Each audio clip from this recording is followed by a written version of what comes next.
тастап кетті қайтадан. Андай адам тастай ма? Ертең құлайды қайтадан адам басына. Кім майлайды ананы?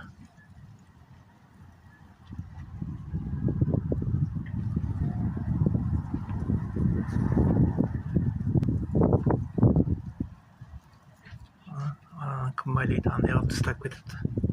Вообще. Магазинді тексере керек еще. Кім тексереді магазин? Арақ шарап сатып отыр.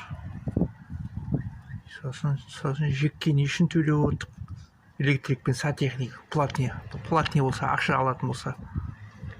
Вообще не үшін төлеп отыр оларға 5 мыңдай? Соны айтайын дегенім. Үстінен тас құлапты. 5-ші жерден тас құлапты. Балалардың үстіне түссе өледі. Өледі үстінен аңыра. Тас жатыр үстінде. Крышаның үстінде.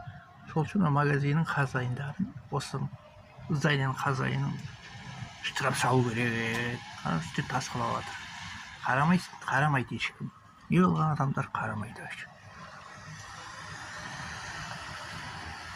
Не болған заттар вообще.